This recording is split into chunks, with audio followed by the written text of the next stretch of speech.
appeared to be lines and dark regions that would appear and disappear. And Schiaparelli made a drawing, you can see it up here, of what he saw at the height of these dark patches that appeared. And in Italian, he wrote that he observed canali, right? Now, it means channel, but when the English press, the American press, got a hold of this, they just said canals. So that immediately said there, canals on Mars, there must be people there. They're growing vegetables. There's all sorts of agriculture out there. And this resulted then in the incredible, very entertaining, but very fanciful stories of Edgar Rice Burroughs, the planet Barsoom, and people fighting incredibly strange beasts, and women scantily clad, and men in loincloths, and so forth. So this was the picture, late 19th century. Yes, not only is there a lot of water on Mars, but it's being used for agriculture. So then we started to have, in the space age, some close-up looks. Mariner 9 from NASA was one of the first that gave us a really detailed picture. And unfortunately, that deflated the whole Mars water picture. It looked like it was a dry planet, a dead planet, ancient volcanoes, perhaps. Certainly no surface water visible. Nevertheless, in 1976, there were 2 orbiters and 2 landers at Mars. One of the most incredible and ambitious Mars missions ever, called Viking. And this was launched by NASA. And in today's US dollars, probably $6 billion. It was a very, very elaborate mission. And it paved the way for all kinds of new technology, things done for the first time. And what that mission was trying to do was to understand Mars completely, or nearly completely, in one launch, one set of missions, 2 orbiters, 2 landers. And while it collected thousands of photographs, a lot of data, first measurements of the atmosphere, and so forth, the principal experiment that was the focus, sort of the highlight of the mission, gave either no or at least inconclusive results. This was an experiment to attempt to find out if there was life on the surface of Mars. The idea, proposed by an investigator named Gil Levin, and including famous scientists like Carl Sagan, was that you land on the surface, you reach out with your claw, you pick up some dirt, you put it in the chemistry set, you add water, voila, and you see the fingerprints of life. You see carbon compounds there, and you can answer the question. What it saw was a strange kind of very powerful oxidizer, but no life and no organic compounds. So this really deflated the whole notion of life on Mars for a long, long time, for at least 20 years, until in the mid-90s, there was a publication by some people from NASA and from Stanford, results of studying a Mars meteorite. Now, the first question is, how do we know this meteorite is from Mars? The answer, the trapped gas. By analyzing the gas in these meteorites, it matched not Earth, but Mars. That's one great thing that Viking gave to us. That mission established that the composition of the Martian atmosphere had evolved over time and was very distinctly different from that of Earth.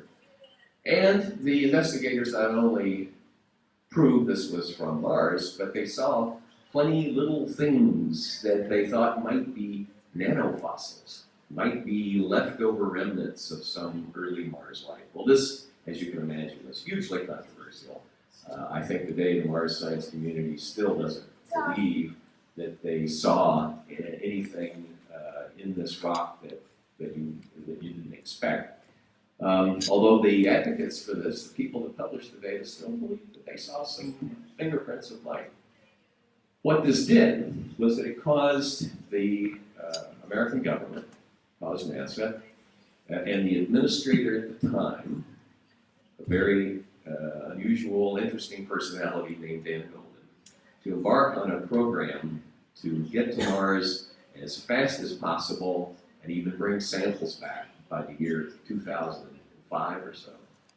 So he used a philosophy that he called faster, better, cheaper.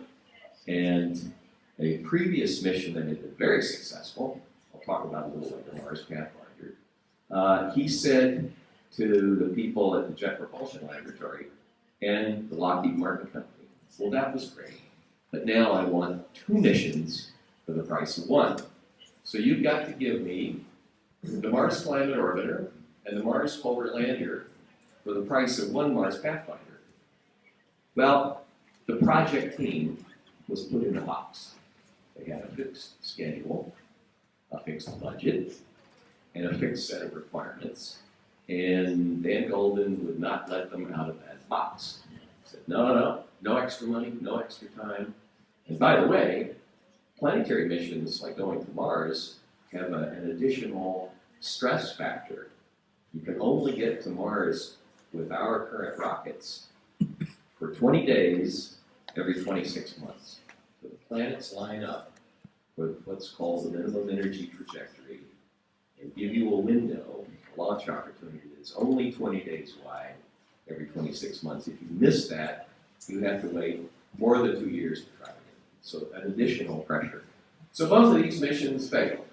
The Mars Climate Orbiter disappeared about 60 kilometers above the surface.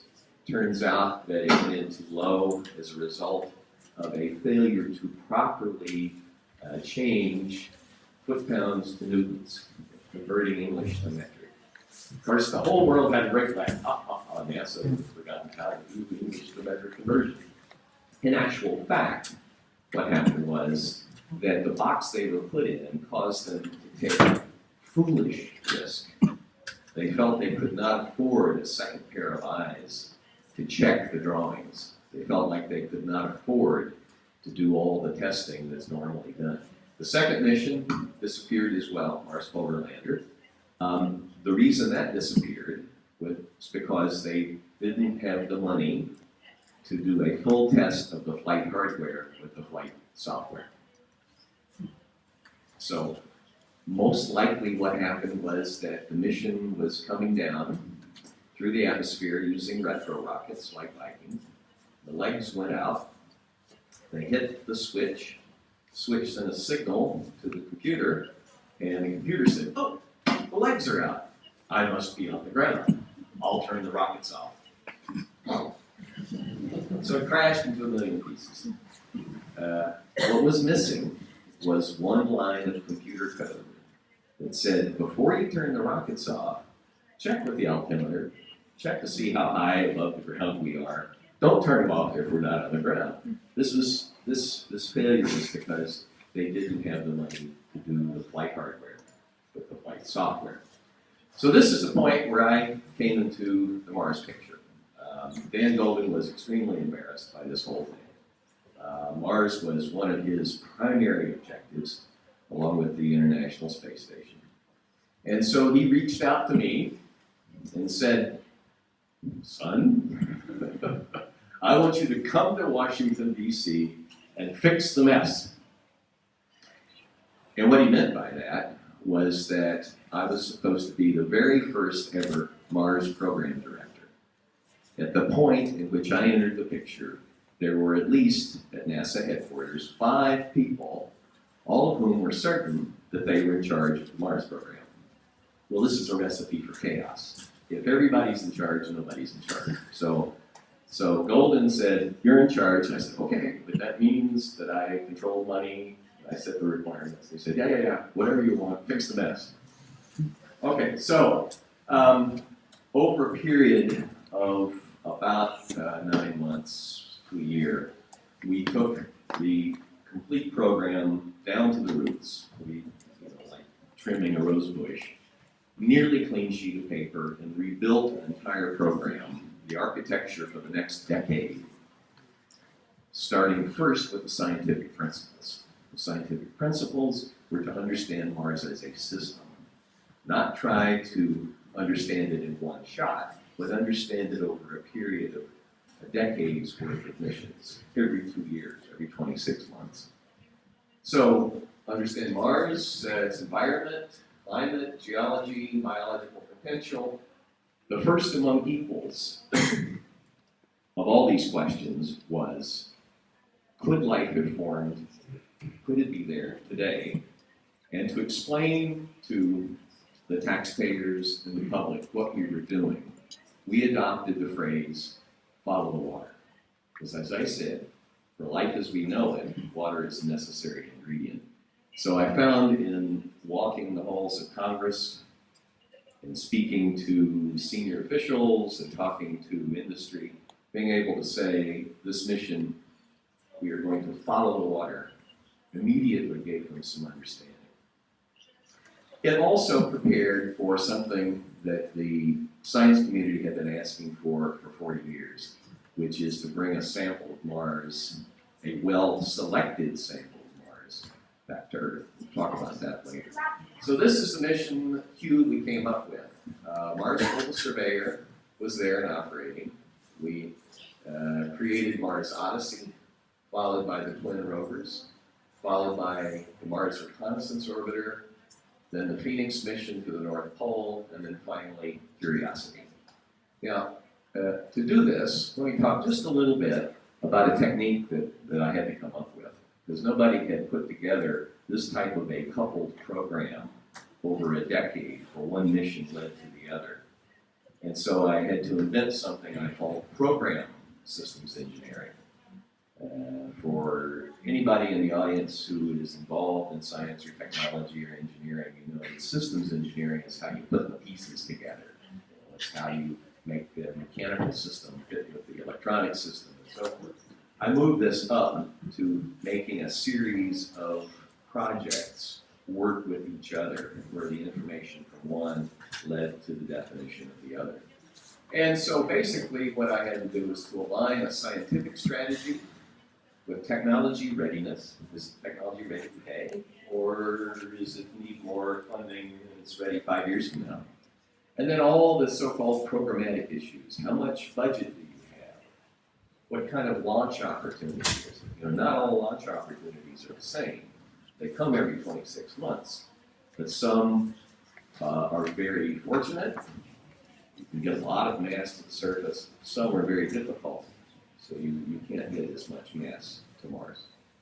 And so you put this together in an iterative fashion and eventually came out with the mission Q that I just showed you. Another part of this was the understanding that to evaluate an entire world, you need to have both orbital missions that give you total context, to give you the picture of the whole planet, but then you have to check what you've seen by going to the surface, getting some ground truth of what you've seen. So this ladder to Mars included an orbiter, a lander, an orbiter, a lander, and so forth. This was done very deliberately. So the results started to come in from Follow the Water almost immediately. This is from now 14 years ago. What the images that came back showed us was a Mars that looked like it had current water, perhaps just relatively near the surface. The models for water on Mars, up to this point, had said, well, if there's liquid water, it maybe is many kilometers deep, 10 kilometers, maybe more. But what was observed was something that looked like a runoff, like a flash flood in a volcanic region. Very similar to what you might see on Earth, where this is a runoff, a flash flood that occurred near a volcanic region. So people got very excited. So looks like could be modern water on Mars. Same kind of, the same instruments from the same spacecraft gave us another picture.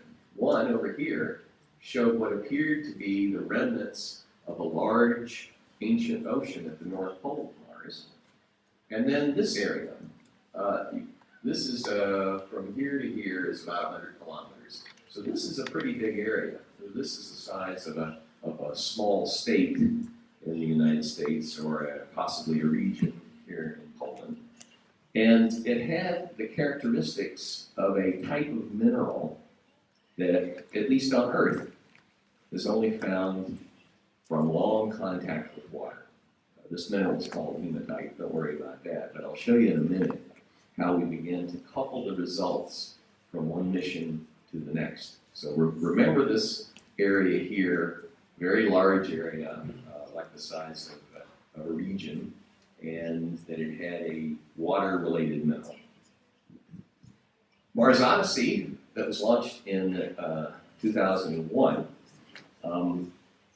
showed us an even more surprising picture of water on Mars, because one of the questions of water on Mars was, where did it all go?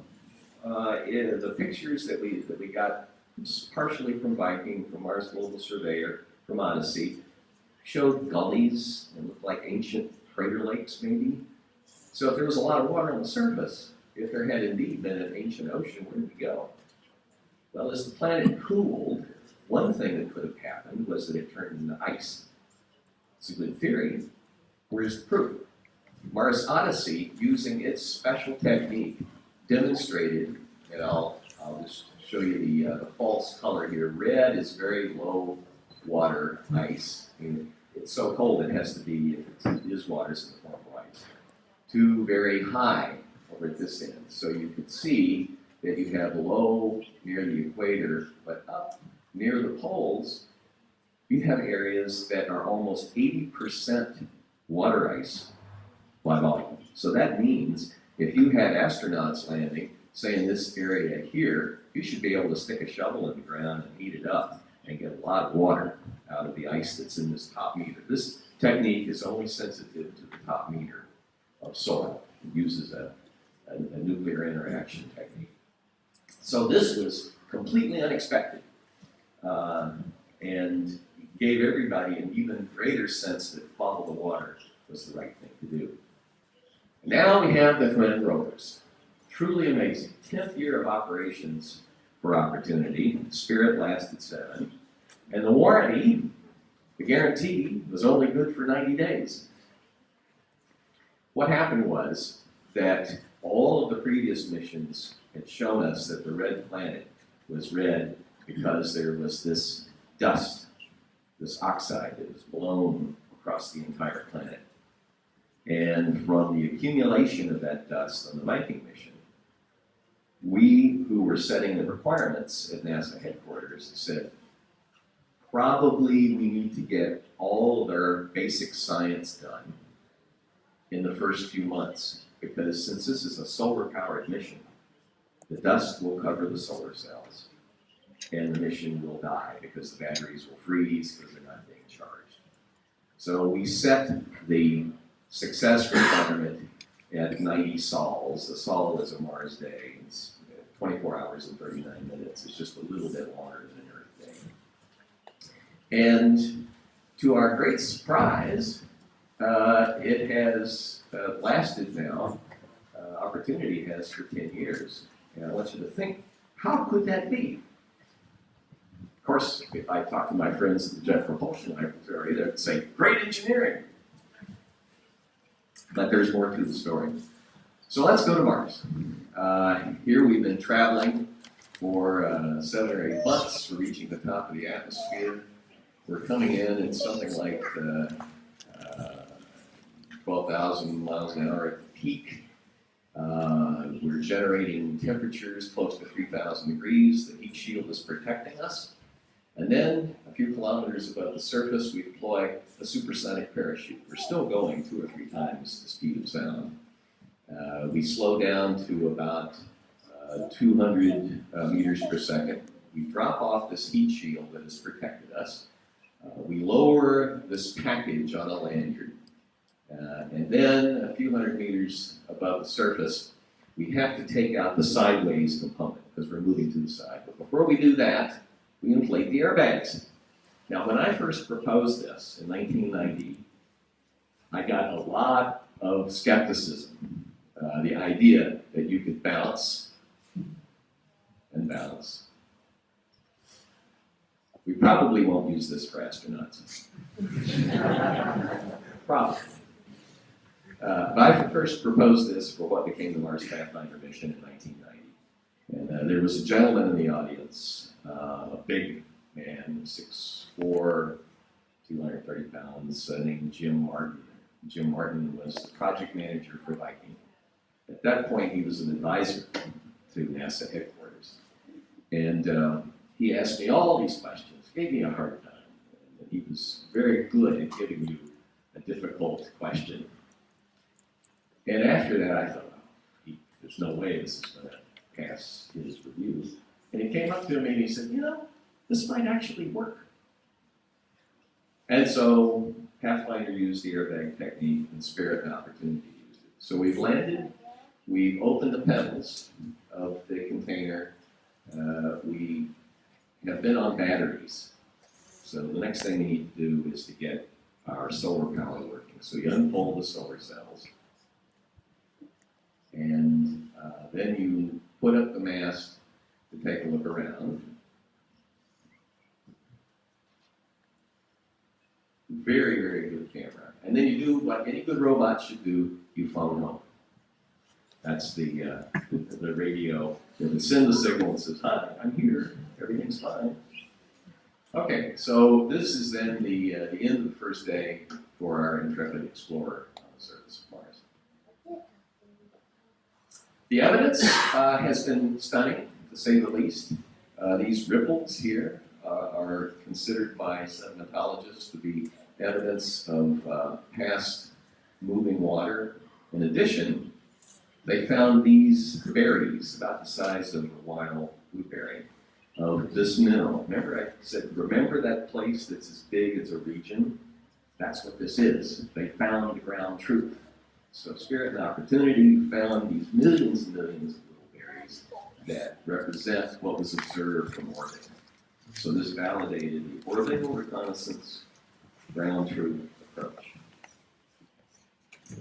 So in addition to this, more recently, they found gypsum, which is another indication of water flowing in the past in underground cracks.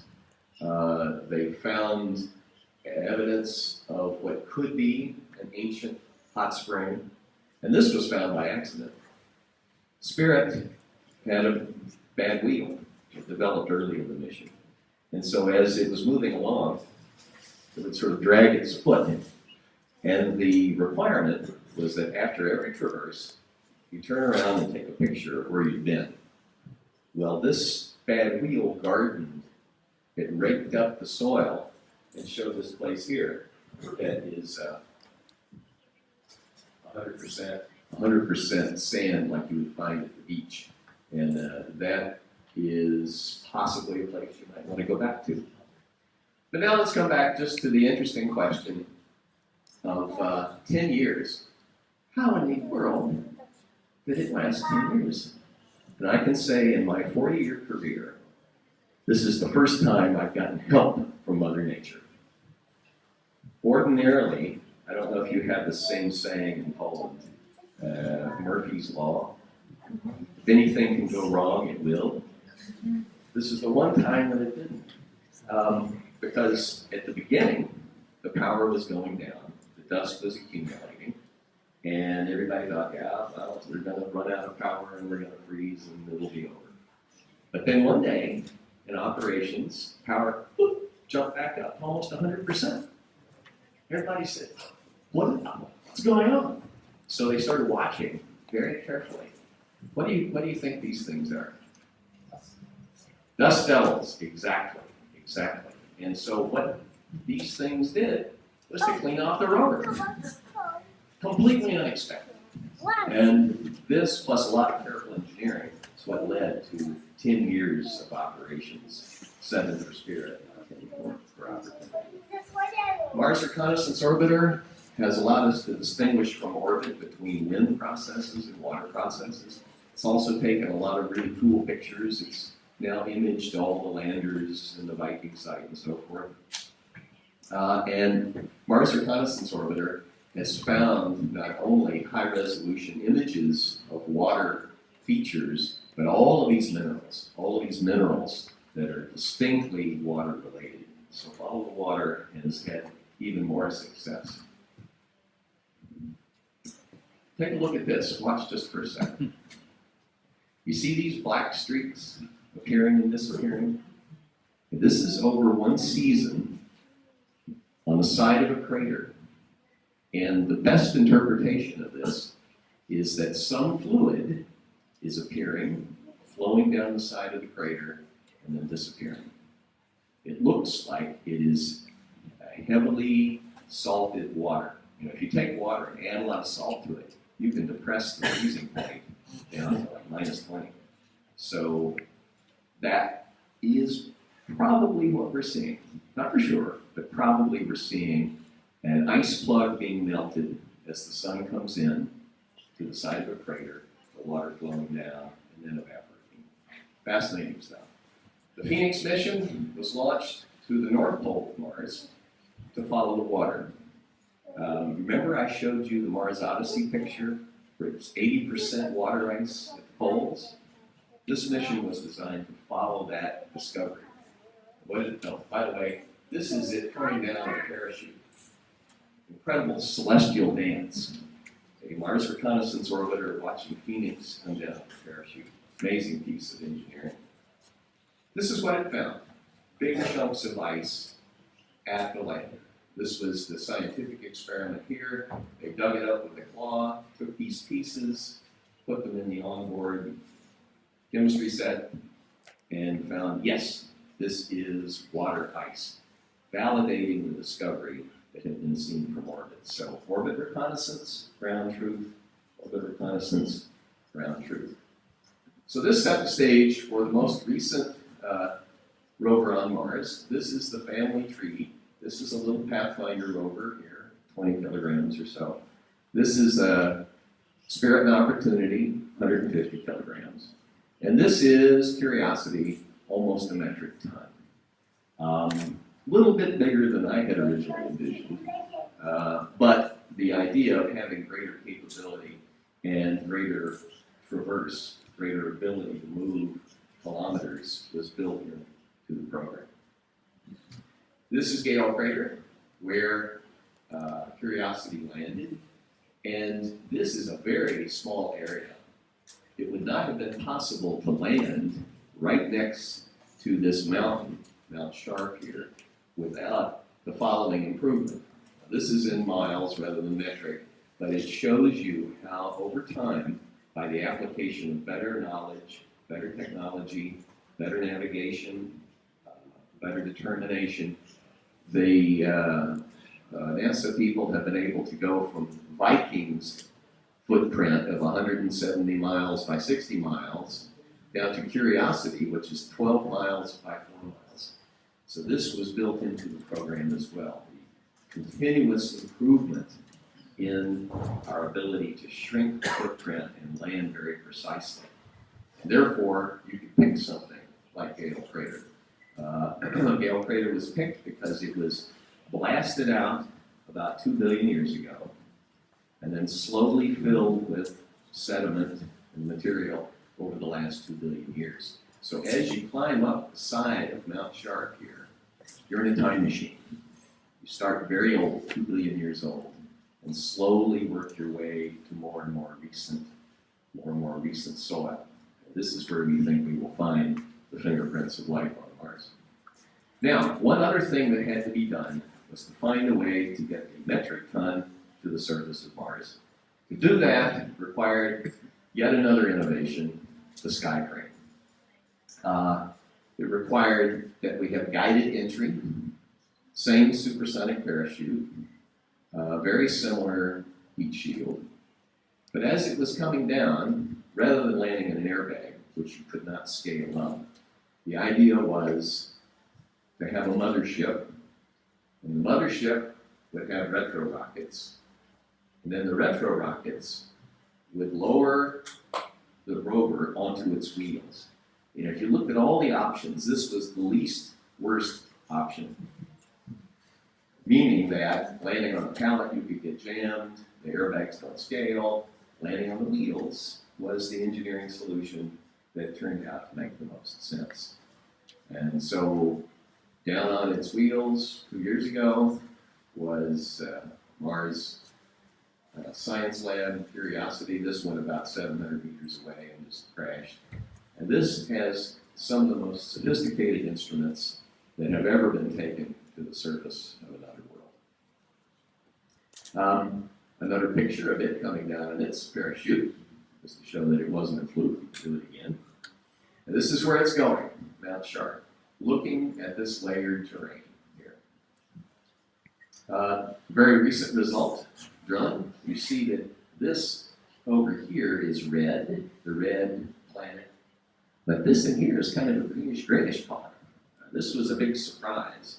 When they did the analysis of this and other measurements, the science community believes this is definitive proof that Mars was habitable, that there was water and an environment that life could exist if it formed. So where are we today? I think that the potential for ancient life has significantly increased in the mind of our science community. We've seen the presence of water for long periods of time, the geological environments that could have preserved the evidence of life are there. So I think that the consensus is it's now time to go and bring samples back from these areas. Modern life, maybe it's there. We have not yet found the water aquifers, the water, liquid water underground. But if it's there, that could have a place for modern life. But certainly Mars is very diverse. So the next decade, I think we will see a movement from follow the water, which has been extremely successful, to seek the signs of life, carrying out a more detailed investigation. And I want to comment a little bit at the end here about affordable human exploration. The National Academy of Sciences in the United States produced something called the Decadal Survey. I was on the steering committee for that. And the consensus was the next big mission for planetary science from NASA is to start the process of bringing samples back. And people say, why do you want to do that? Why not just have a dozen rovers? The reason is, first of all, that you can sample in an Earth laboratory with instruments that cannot be shrunk to the size of a spacecraft. You can have hundreds of investigators rather than a dozen. And you can follow the pathways of discovery. We're still learning things from the lunar samples brought back by the Apollo missions 40 years ago. So for these reasons, sample return is starting that in 2020 is the recommendation of the U.S. National Academy. And they've begun that. NASA has now approved a 2020 rover that will do science on the surface and also gather and cache, that is to say, preserve samples for future return. A little bit about human exploration. There have been a couple of recent studies, this one is by NASA, that indicate a growing interest in this intersection of human exploration, science, and technology.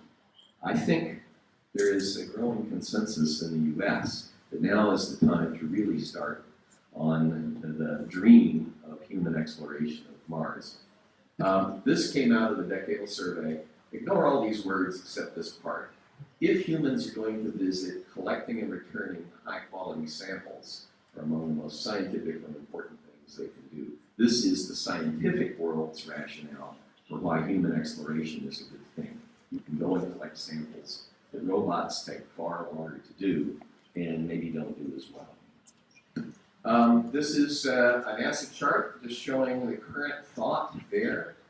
It's different than my friend Robert Zubrin's direct Mars, but it shows a growing consensus of getting to Mars as a principal organizing goal for that agency.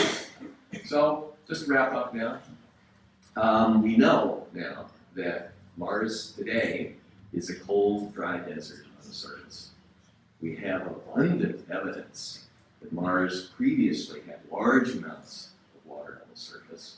So, what about in the future? Could we go back? Could we change Mars to be a place for humans to live? I don't know the answer to that, but it's great to dream. Thank you very much.